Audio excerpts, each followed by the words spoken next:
Croydon மணிகம் super ஸ்டோரில் உடன் மீன் பங்கிறச்சி மான் மறை ஆகிய அனைத்தும் நியாயமான விலையில் கிடைக்கும். Car parking free.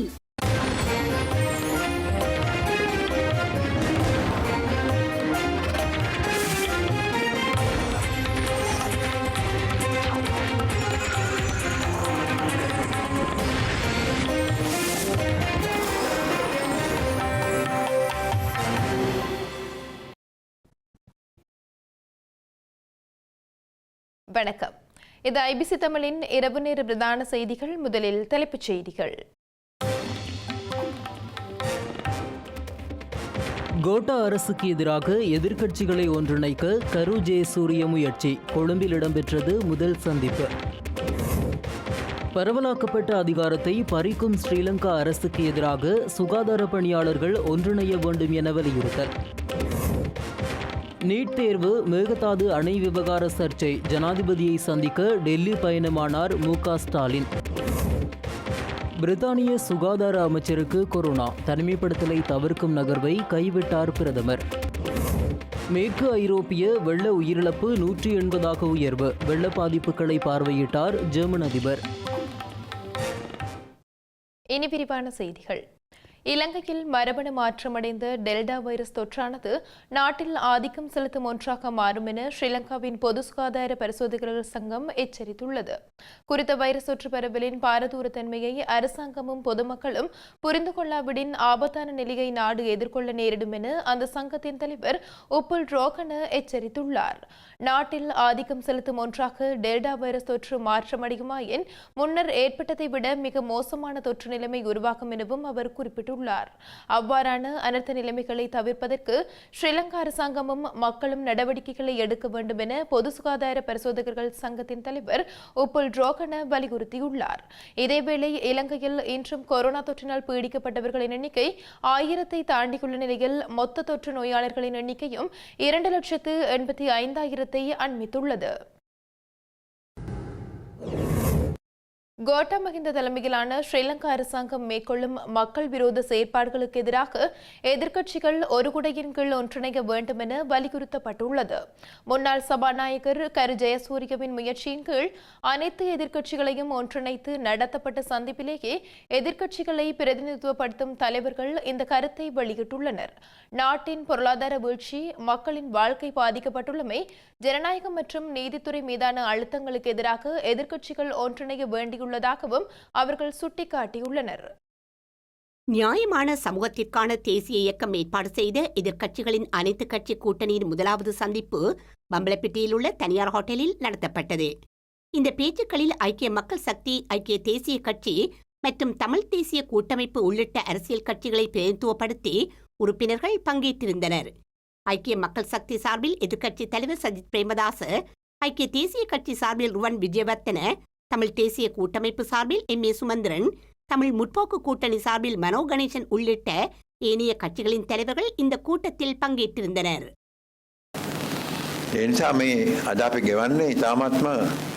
தற்போது நாங்கள் இருண்ட யுகத்தில் இருக்கின்றோம்.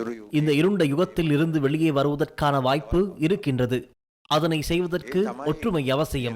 முன்னர் இல்லாத வகையில் இந்த ஒற்றுமை தற்போதும் ஏற்படுத்தப்பட்டுள்ளது. இந்த சந்திப்பானது வரலாற்று முக்கியத்துவம் வாய்ந்தது. இதன் மூலம் சமூகத்தில் நிகழும் அநியாயங்களுக்கு எதிராகவும் எந்த ஒரு தரப்பினரையும் எதிர்கொள்ளும் வகையிலும் பலமும் தைரியமும் எமக்கு கிடைக்கும். රටට අවශ්‍ය වෙලා තිබෙන්නේ විසඳුම් සැපීම. தற்போது நாட்டில் ஏற்பட்டுள்ள பிரச்சனைகளுக்கான தீர்வே தேவையாக உள்ளது. அனைத்து சந்தர்ப்பங்களிலும் நாங்கள் மக்களுடன் உடன்படிக்கையை செய்து கொள்ள வேண்டும். புதிய பயணத்தை ஆரம்பிப்பதற்கு முன்னர் கடந்து வந்த பாதைகளை கருத்தில் கொள்ள வேண்டும். சோபித தேரரின் அபிலாஷைகள் எந்த அளவிற்கு நிறைவேற்றப்பட்டுள்ளது என்பது குறித்து சிந்திக்க வேண்டும். நிறைவேற்றப்படாத விடயங்கள் என்ன? இந்த விடயங்கள் குறித்து கட்சி பேதமின்றி சுய பரிசீலனை அவசியமாகின்றது. நாம் அனைவரும் ஒன்றிணைந்து இந்த ஜனநாயக சமூகம் தொடர்ந்து ஏகாபத்திய ஆட்சியால் சரிவடைவதை தடுக்க வேண்டும். சரியான ஜனநாயகத்தை உறுதி செய்யும் வகையிலான கிளர்ச்சியை முன்னெடுப்பதற்கு அனைவரும் கைகோர்ப்போம்.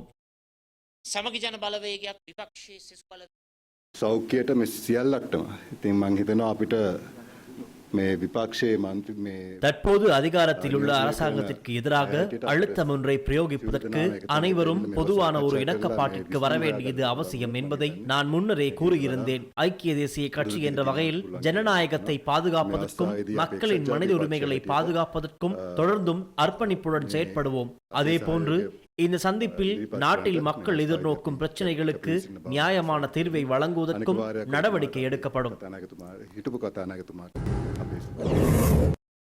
இலங்கையில் புதிய அரசாங்கம் ஒன்றின் தோற்றம் குறித்து பேசப்படும் நிலைமை உருவாக்கியுள்ளமை கோட்டா தலைமையிலான அரசாங்கத்தின் தோல்வியை எடுத்துரைக்கின்றது என தமிழ் முற்போக்கு கூட்டணியின் தலைவரும் நாடாளுமன்ற உறுப்பினருமான மனோ கணேசன் தெரிவித்துள்ளார். நாட்டு மக்கள் கடினமான சூழ்நிலையை எதிர்நோக்கியுள்ள நிலையில் அரசாங்கத்துடன் ஒன்றிணைந்து பிரச்சினைகளை தீர்ப்பதற்கு எதிர்க்கட்சிகள் நடவடிக்கை எடுக்குமா என ஊடகவியலாளர் ஒருவர் எழுப்பிய கேள்விக்கு பதிலளித்த போதே அவர் இவ்வாறு கூறியுள்ளார்.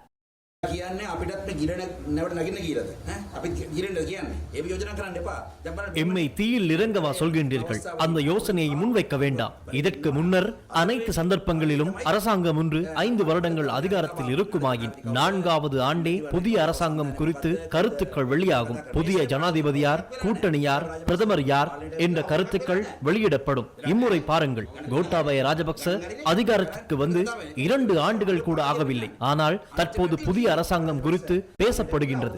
அதன் மூலம் அரசாங்கத்தின் தோல்வி புலனாகின்றது. அரசாங்கம் அந்த அளவிற்கு வீழ்ச்சி கண்டுள்ளது. தமிழர் தாயக பகுதிகளில் உள்ள மாவட்ட வைத்தியசாலைகளை ஸ்ரீலங்கா மத்திய அரசின் கீழ் கொண்டுவரும் செயற்பாட்டை தடுத்து நிறுத்தும் பொறுப்பு தற்போது சுகாதார பணியாளர்களுக்கு காணப்படுவதாக முன்னாள் நாடாளுமன்ற உறுப்பினர் முருகேசு சந்திரகுமார் தெரிவித்துள்ளார். மாவட்ட வைத்தியசாலைகளை மத்திய அரசின் நிர்வாகத்தின் கீழ் கொண்டு வந்து மாகாணங்களுக்கு பரவலாக்கப்பட்ட அதிகாரங்களை பலவந்தமாக கையகப்படுத்தும் முயற்சியில் ஸ்ரீலங்கா அரசாங்கம் ஈடுபட்டுள்ளதாக குற்றம் சாட்டப்பட்டுள்ள நிலையில் முருகேசு சந்திரகுமார் இந்த கருத்தை வெளியிட்டுள்ளார். வடக்கில் உள்ள சகல மாவட்ட பொது வைத்தியசாலைகளுக்கும் மத்திய சுகாதார அமைச்சினால் கடந்த 6ஆம் திகதி இடப்பட்டு தனி சிங்கள மொழியில் கடிதம் ஒன்று அனுப்பி வைக்கப்பட்டுள்ளதாக முன்னாள் நாடாளுமன்ற உறுப்பினரும் சமத்துவ கட்சியின் பொதுச் செயலாளருமான முருகேசு சந்திரகுமார் தெரிவித்துள்ளார். இந்த கடிதத்தில் வைத்தியசாலைகளில் தற்போது கடமையாற்றும் பணியாளர்களில் மத்திய அரசுக்கு உள்ளீர்க்கப்படுவதற்கு உடன்படும் பணியாளர்கள் தமது சம்மதத்தை தெரிவிக்கும்படி கூறப்பட்டுள்ளது என அவர் சுட்டிக்காட்டியுள்ளார். வடக்கில் உள்ள மாவட்ட பொது வைத்தியசாலைகளை மத்திய சுகாதார அரசிற்குள் உள்ளீர்ப்பது குறித்த சுற்றறிக்கைகள் எவையும் இதுவரையில் வெளியிடப்படவில்லை என சந்திரகுமார் கூறியுள்ளார். இந்த நிலையில் தற்போது மத்திய சுகாதார அமைச்சினால் தனிச்சிங்களத்தில் அனுப்பப்பட்டுள்ள சம்மத படிவங்களை நிரப்பி அனுப்பாமல் புறக்கணிப்பதன் மூலம் தமிழர்களின் உரிமை போராட்டத்தின் விளைவாக கிடைத்த மாகாண அதிகாரங்களை பாதுகாக்க உதவுமாறு வடக்கில் உள்ள சகல மாவட்ட பொது வைத்தியசாலையின் பணியாளர்களையும் பணிப்பாளர்களையும் சந்திரகுமார் கேட்டுக்கொண்டுள்ளார். தமிழர் தாயக பகுதிகளில் உள்ள வைத்தியசாலைகள் உட்பட 9 மாவட்ட பொது வைத்தியசாலைகளை ஸ்ரீலங்கா மத்திய அரசின் நிர்வாகத்தின் கீழ் கொண்டு வருவதென கடந்த ஜூன் 14ஆம் திகதி தீர்மானிக்கப்பட்டிருந்தது. கிளிநொச்சி பூநகரி கௌதாரி முனையில் அமைக்கப்பட்டுள்ள சீன கடல் அட்டை பண்ணையை ஸ்ரீலங்கா அரசாங்கம் உடனடியாக அகற்ற வேண்டும் என வடமாகாண கடற்றொழிலாளர் இணையத்தின் தலைவர் NV சுப்பிரமணியம் வலியுறுத்தியுள்ளார். குறித்த பண்ணை நன்மையானது என்றால் அதனை அகற்றப் போவதில்லை என கடற்றொழில் அமைச்சர் டக்ளஸ் தேவானந்தா தெரிவித்துள்ள நிலையில் யாழில் இன்று இடம்பெற்ற விசேட செய்தியாளர் சந்திப்பின் போதே அவர் இதனை குறிப்பிட்டுள்ளார். எங்கள் கடலில் உள்ள வளங்களை சூறையாடி கொண்டு போகிறார்கள், வளங்களை அளிக்கின்றார்கள், வளங்களை தாங்களே தங்கள் நாட்டுக்கு கொண்டு செல்கிறார்கள் என்று சொன்னால் இதிலே பெருமளவு வருவாய் இருக்கின்றது. எங்களுடைய மீனவர்கள் கஷ்டப்படுகிறார்கள். அந்த வருவாயை எட்டுகிறவர்கள் கண்டிப்பாக எங்களில் உள்ள தலைவர்களுக்கு அல்ல அமைச்சர்களுக்கு அல்ல அரசாங்கத்துக்கு கையூற்று கொடுத்திருக்க வேண்டும். இல்லாமல் தாந்தோடித்தனமாக துணிச்சலாக இந்த பண்ணைகளை போட்டவர் நடைமுறைப்படுத்த முடியாது. எனவே இவர்களை இந்த இடத்திலிருந்து அப்புறப்படுத்தி கௌதாரிமுலையிலே இருக்கின்ற மீனவர்களுடைய சுபிட்சம், அவருடைய வாழ்வாதாரம் சிறக்க, அவர்கள் மீண்டும் தங்களுடைய தொழிலை ஆரம்பிக்க முக்கியமாக அரசாங்கம் அங்கே தொழில் செய்கின்ற சீன பிரதிநிதிகளை, சீன நாட்டவர்களை வெளியேற்றி எங்கள் நாட்டு மீனவர்களுக்கு ஒரு வழியை வகுத்து கொடுக்க வேண்டும். ஸ்ரீலங்கா நாடாளுமன்ற உறுப்பினர் ரிசாட் பதியுதீனின் வீட்டில் பணியாற்றிய மலையக சிறுமி உயிரிழந்ததை போன்ற சம்பவம் மீண்டும் ஒருமுறை இடம்பெறக்கூடாது என நாடாளுமன்ற உறுப்பினர் வி ராதாகிருஷ்ணன் வலியுறுத்தியுள்ளார். சிறுமியின் உயிரிழப்பு தொடர்பில் உண்மை கண்டறியப்பட வேண்டும், குற்றவாளிகளுக்கு உரிய தண்டனை வழங்கப்பட வேண்டும் என வலியுறுத்தி ஹட்டனில் இன்று முன்னெடுக்கப்பட்ட போராட்டத்தில் பங்கேற்று கருத்து வெளியிட்ட போதே அவர் இதனை கூறியுள்ளார். மலையக மக்கள் முன்னணியின் மகளிர் அமைப்பின் ஏற்பாட்டில் முன்னணியின் தலைவர் வி ராதாகிருஷ்ணன் தலைமையில் உயிரிழந்த சிறுமிக்கு நீதி கோரும் போராட்டம் நடத்தப்பட்டுள்ளது. இந்த போராட்டத்தில் பெண்கள், சமூக செயற்பாட்டாளர்கள் உட்பட 100க்கும் மேற்பட்டவர்கள் சமூக இடைவெளியை பேணியவாறு பங்கேற்றிருந்தனர். சிறுவர்களை வேலைக்கு அமர்த்துவது சிறுவர் உரிமை மீறலாகும். பெண் வன்முறைகளுக்கு எதிரான சட்டங்கள் கடுமையாக்கப்பட வேண்டும். பெண்களுக்கு எதிரான பாலியல் வன்முறையை ஒழிப்போம் என பதாதைகளை ஆர்ப்பாட்டத்தில் ஈடுபட்டவர்கள் ஏந்தியிருந்தனர். ரிசாத் பதூதீனின் வீட்டில் சிறுமியை பணிக்கு அமர்த்திய தரகர் முதல் இதனுடன் தொடர்புபட்ட அனைவருக்கும் தண்டனை வழங்கப்பட வேண்டும் எனவும் போராட்டக்காரர்கள் கோஷம் எழுப்பினர். பாதிக்கப்பட்ட சிறுமிக்கு பாதிக்கப்பட்ட சிறுமிக்கு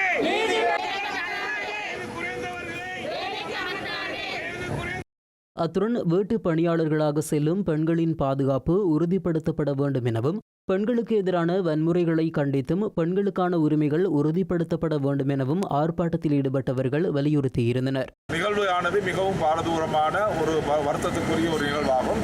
இந்த நிகழ்வு இவ்வாறு இனிமேலும் மலையகத்திலே நடக்கப்படக்கூடாது. மலையக சிறுமிகளை பாதுகாக்கப்பட வேண்டும். விசேஷமாக பெண்களுடைய உரிமைகள் பாதுகாக்கப்பட வேண்டும். அதாவது சிறுமிகள் வேலைக்கு அமர்த்தப்படுவது தடை செய்யப்பட வேண்டும். தடை செய்ய வேண்டும் என்ற நியதி இருந்தாலும் கூட இன்று அதை மீறி செயல்படுகின்ற பெற்றோருக்கு எதிராக இந்த நடவடிக்கை எடுக்கப்பட வேண்டும். அதே போல அவர்களை கொண்டு போய் சேர்க்கின்ற தரகர்களுக்கும் நடவடிக்கை எடுக்கப்பட வேண்டும். ஆகவே இதில் யார் சம்பந்தப்பட்டிருக்கின்றார்களோ அவர்களுக்கு நடவடிக்கை எடுக்கப்பட வேண்டும். இதில் முழுமையான உண்மையான விஷயங்களை கண்டுபிடித்து இந்த சிறுமிக்கு என்ன நடந்தது என்பதை வெளிக்கொணர வேண்டும் என்பதுதான் எங்களுடைய வேண்டுகோள். இலங்கை நாடாளுமன்ற உறுப்பினர் ரிசாட் பதியுதீன் வீட்டில் பணிக்கமர்த்தப்பட்டிருந்த சிறுமியின் உயிரிழப்புக்கு நீதி கிடைக்க வேண்டும் என தமிழ் தேசிய கூட்டமைப்பு வலியுறுத்தியுள்ளது. சிறுவர்களை பணிக்கமர்த்த முயலும் முகவர்கள் கண்டறியப்பட்டு அவர்களுக்கு எதிராக கடுமையான சட்ட நடவடிக்கைகள் எடுக்கப்பட வேண்டும் எனவும் ஸ்ரீலங்கா அரசாங்கத்தை நாடாளுமன்ற உறுப்பினர் ரசானகியன் வலியுறுத்தியுள்ளார்.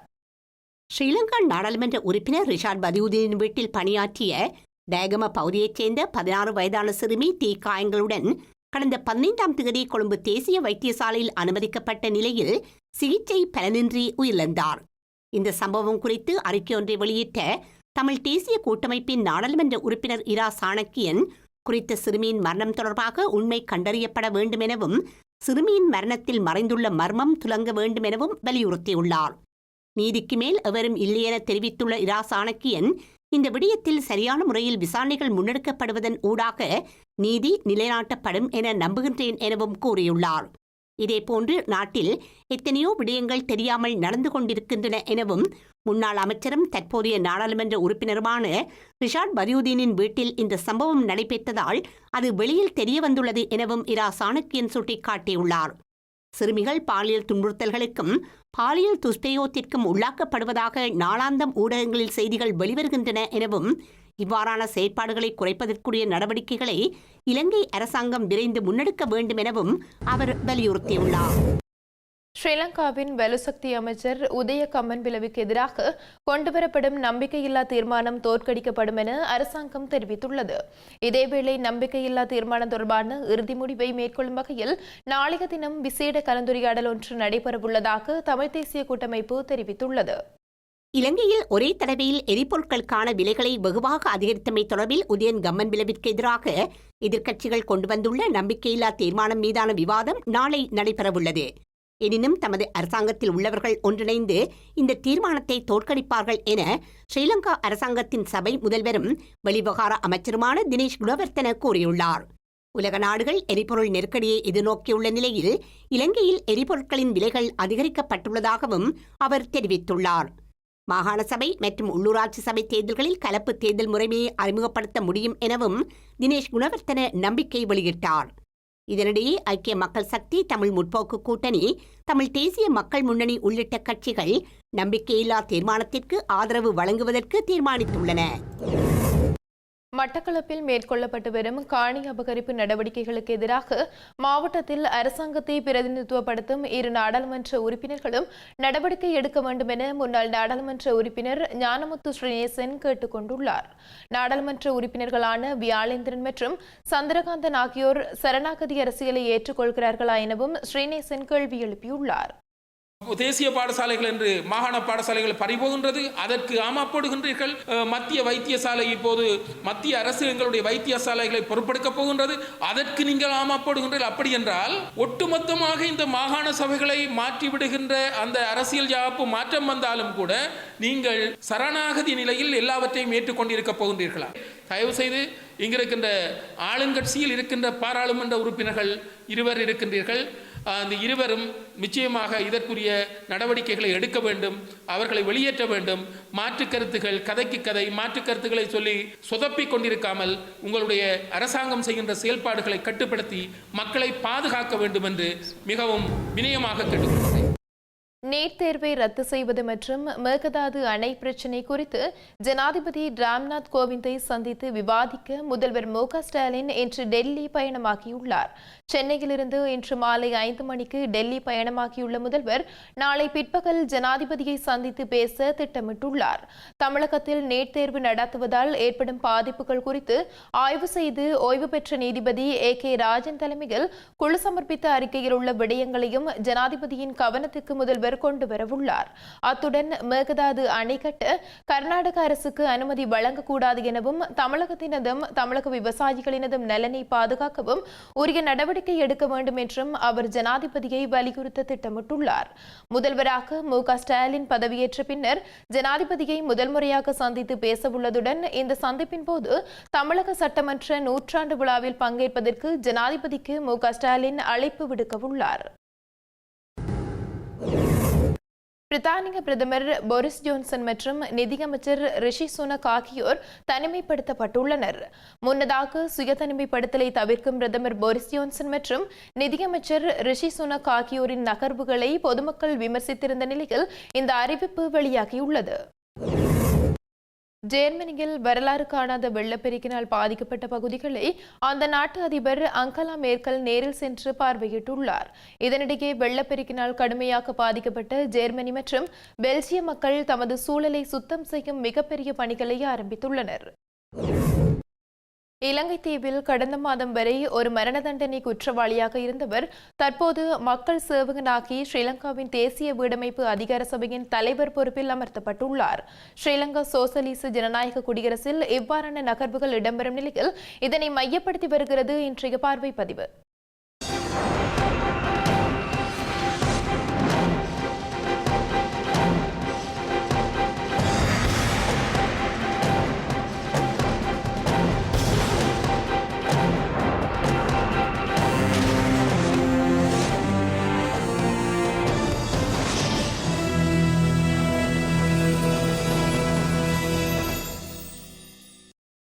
அக்கிரமமான ஊரில் அவிச்ச மீனும் துடிக்குமாம் என்ற ஒரு பழமொழியுடன் கடந்த புதன்கிழமையன்று இன்றைய பார்வை பதியப்பட்டது. அவ்வாறாக சொல்லப்பட்ட அந்த விடயம் ஒரு வாரத்துக்கிடையில் இலங்கை தீவில் யதார்த்தமாக நடந்தேறிவிட்டது. ஸ்ரீலங்காவின் சட்டத்துறையால் 100% ஆதாரத்துடன் கொலை குற்றம் ஒன்றில் முதலில் மரண தண்டனை விதிக்கப்பட்டு பின்னர் அதுவே ஆயுள் தண்டனையாக மாற்றப்பட்ட கைதியான துமிந்த சில்வா ஸ்ரீலங்கா அரசு தலைவர் கோட்டாபாய ராஜபக்ஷ கடந்த மாதம் வழங்கிய பொதுமன்னிப்பு என்ற தில்லாலங்கடித்தனமான நகர்வினூடாக வெளியே திறந்துவிடப்பட்டிருந்தார். அவ்வாறாக வெளியே வந்தவர் பகிரங்கமாகவே அலரி மாளிகைக்கு சென்று மஹிந்தவுடன் இணை நின்று நிழற்படம் ஒன்று எடுத்து அதனை இத்தால் சகலரும் அறிவது யாதனில் என்ற வகையில் நாட்டு மக்களுக்கு பகிரங்கப்படுத்தியிருந்தார். இவ்வாறான ஒரு நிலை இருந்த பின்னணியில்தான் போகிற போக்கை பார்த்தால் எங்கே துமிந்த சில்வாவும் தேசிய பட்டியலூடாக ஸ்ரீ ஜெயவர்தனபுர நாடாளுமன்ற அரங்குக்குள் நுழைந்து எதிர்வரும் நாட்களில் ஏதாவது ராஜாங்க அமைச்சராகி மக்கள் சேவகனாகி விடுவாரோ என கடந்த புதனன்று இன்றைய பார்வை சொல்லியிருந்தது. உமது வாயில் வசம்பை வைத்து தேய்க்க என நீங்கள் திட்டிக் கொண்டாலும் பரவாயில்லை. ஏனெனில் இன்றைய பார்வை கூறியது போலவே அவ்வாறான ஒரு நிலை சில மாற்றங்களுடன் நடந்து மரண தண்டனை குற்றவாளி இப்போது மக்கள் சேவகனாகிவிட்டார். அவருக்கு தற்போது ராஜபக்ஷக்கள் தீட்டிய அவதாரம் ஸ்ரீலங்காவின் தேசிய வீடமைப்பு அதிகார சபையின் தலைவர் என்பதாகும். ஸ்ரீலங்காவின் முதன்மை தலையாரி டெர்மினேட்டர் கோட்டாபாய ராஜபக்ஷதான் இந்த நியமனத்தை வழங்கியுள்ளார். முன்னாள் நாடாளுமன்ற உறுப்பினர் பாரத லட்சுமண் பிரேமச்சந்திராவை கொலை செய்த குற்றச்சாட்டில் குற்றவாளியாக அடையாளம் காணப்பட்டவருக்கு இவ்வாறு முறைகேடுகளுடன் பொது மன்னிப்பு வழங்கப்பட்ட நகர்வு தொடர்ந்தும் அதிர்வலைகளை ஏற்படுத்தி வருகின்றது. இந்த நகர்வை மையப்படுத்திய உள்ளூர் விமர்சனங்களோ இல்லையென்றால் உலக விமர்சனங்களோ இன்னும் ஓய்வுக்கு வந்தபாடாக இல்லை. இதற்கும் அப்பால் ஸ்ரீலங்காவின் பார் அசோசியேஷன் எனப்படும் இலங்கை சட்டத்தரணிகள் சங்கமும் இந்த முறைகேட்டு பொது மன்னிப்பு தொடர்பாக எழுப்பிய வினாவுக்கு ஸ்ரீலங்காவின் ஜனாதிபதி மாளிகை இதுவரை பதிலளிக்கவும் இல்லை. இவ்வாறான ஒரு நிலையில்தான் துமிந்த சில்வா நாட்டின் வீடமைப்பு அதிகார சபையின் தலைவராக நியமனம் பெற்றுவிட்டார். இலங்கை தீவுக்கு ஏற்கனவே பல இலட்சணங்கள் இருக்கும் நிலையில் இப்போது இவ்வாறான ஒரு புதிய லட்சணமும் இணைந்துள்ளது. ஆனால் இவ்வாறான வாய்ப்புகள் ஸ்ரீலங்கா சிறைகளில் உள்ள ஏனைய கைதிகளுக்கோ இல்லையென்றால் சந்தேக நபர்களுக்கோ கிட்டுவதில்லை. ஏனென்றால் அவர்கள்தான் அதிகார மையங்களுக்கு நெருக்கமானவர்கள் அல்லவே. இதனால் தானே மரண தண்டனை விதிக்கப்பட்ட கைதியே நாட்டின் வீடமைப்பு அதிகார சபையின் தலைவராக நியமிக்கப்பட்ட அதே நாள் இரவில் சீதுவை பகுதியில் வைத்து ஸ்ரீலங்கா அதிரடிப்படையினரின் துப்பாக்கிச் சூட்டில் குற்றச் சந்தேக நபர் ஒருவர் பலியாகியுள்ளார். ஒருவேளை நேற்றிரவு சீதுவையில் கொல்லப்பட்ட இந்த சந்தேக நபருக்கு கூட அதிகார மட்டத்தில் செல்வாக்கு இல்லையென்றால் சொல்வாக்கு இருந்திருந்தால் அவருக்கும் ஒரு பதவி கொடுக்கப்பட்டிருக்கும். ஆனால் அவ்வாறான ஒரு நிலை இல்லாதபடியால் அவர் வீதியில் வைத்து சுடப்பட்டு விட்டார். இவ்வாறான மோசமான ஒரு முன் உதாரணத்தை கொண்ட ஒரு ஜனநாயக நாடு உலகில் வேறு எங்காவது இருக்கின்றதா என்பது தெரியவில்லை. ஆனால் அவ்வாறாக இருக்கக்கூடிய அரசாங்கங்களில் ராஜபக்ஷ ஆட்சி தரப்புக்கு ஒரு தனித்துவம் இருப்பதையும் மறுத்துரைக்க முடியாது. நாளொரு மேனியும் பொழுதொரு வண்ணமுமாக இவ்வாறான அவலட்சண தனித்துவங்கள் ராஜபக்ஷ அதிகார மையத்துடன் இணைந்து பயணிப்பதால் இந்த பயணம் எங்கே தம்மையும் இழுத்து விடுமோ என்ற ஒரு அச்சம் ராஜபக்ஷக்களின் பங்காளிகளுக்கு தற்போது ஏற்பட்டது பட்டவர்த்தனமாகவே தெரிகின்றது. இதனால்தான் அரசாங்கத்துக்குள் ஏற்பட்டிருக்கும் முரண்பாடுகளை களைவதற்கான பேச்சுக்கள் என்ற அடையாளத்தில் எதிர்வரும் 21ஆம் தேதி அதாவது எதிர்வரும் புதனன்று ஸ்ரீலங்கா சுதந்திர கட்சியின் உயர் தலைகள் கோட்டாவுடனும் மஹிந்தவுடனும் தனித்தனியான பேச்சுக்களை நடத்த உள்ளதாக கொழும்பு பட்சிகள் கூவிக்கொள்கின்றன. ஆனால் வீராப்பாக ராஜபக்சக்களின் தாமரை முட்டுக்கு எதிராக கை உயர்த்தும் ஸ்ரீலங்கா சுதந்திர கட்சி கைகள் இறுதியில் சில கொடுப்பனவளுக்கு உடன்பட்டு சரணாகதி அடையக்கூடிய நிலைமைகளையும் மறுப்பதற்கில்லை. எனினும் தாம் பங்கெடுக்கும் அரசாங்கத்தின் செயற்பாடுகள் குறித்தே ஸ்ரீலங்கா சுதந்திர கட்சி தற்போது பகிரங்கமாக கடும் விமர்சனங்களை முன்வைத்து வருவதால் இந்த விடயத்தில் சற்று யோசிக்கத்தான் வேண்டும். எனினும் மலிந்தால் சந்தைக்கு வரைத்தானே வேண்டும். எதிர்வரும் புதனன்று இடம்பெறக்கூடிய இந்த பேச்சுக்களின் பெறுபவர்களை அவ்வாறான சந்தையில் அறிவதற்கு சற்று பொறுத்திருக்கத்தான் வேண்டும்.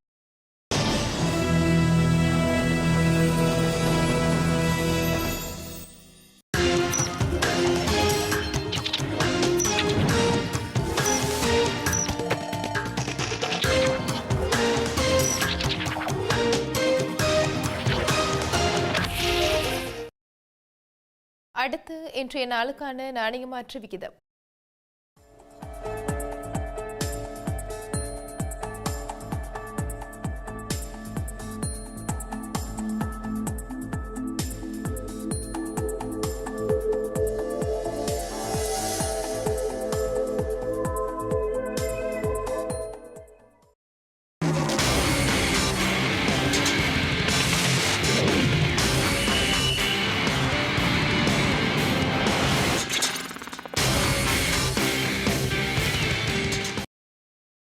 மேற்கிந்திய தீவுகள் அணிக்கு எதிரான சர்வதேச ஒருநாள் தொடருக்கு முன்னதாக அணித்தலைவர் ஏரன் பின்ச்சின் உடற்தகுதி கண்காணிக்கப்படும் என ஆஸ்திரேலிய கிரிக்கெட் நிர்வாகம் அறிவித்துள்ளது. மேற்கிந்திய தீவுகள் அணிக்கு எதிரான 5வது இறுதியுமான சர்வதேச 20-20 போட்டியில் முழங்காலில் ஏரன் பின்ச்சிக்கு காயம் ஏற்பட்டிருந்த நிலையில் இந்த அறிவிப்பு வெளியாகியுள்ளது. 2 அணிகளுக்கும் இடையிலான 3 போட்டிகளை கொண்ட சர்வதேச ஒருநாள் தொடர் எதிர்வரும் செவ்வாய்க்கிழமை பார்படோஸில் நடைபெறவுள்ளது. இந்த நிலையில் ஏரன் பின்ச் போட்டிகளில் விளையாடாத பட்சத்தில் மெத்தீவ் வேர்ட் அணியின் தலைவராக நியமிக்கப்படும் சாத்தியம் உள்ளதாக தெரிவிக்கப்பட்டுள்ளது. செய்திகளின் நிறைவாக மீண்டும் தலைப்புச் செய்திகள். கோட்டா அரசுக்கு எதிராக எதிர்க்கட்சிகளை ஒன்றிணைக்க கரு ஜெயசூரிய முயற்சி. கொழும்பில் இடம்பெற்றது முதல் சந்திப்பு. பரவலாக்கப்பட்ட அதிகாரத்தை பறிக்கும் ஸ்ரீலங்கா அரசுக்கு எதிராக சுகாதார பணியாளர்கள் ஒன்றிணைய வேண்டும் என வலியுறுத்தல்.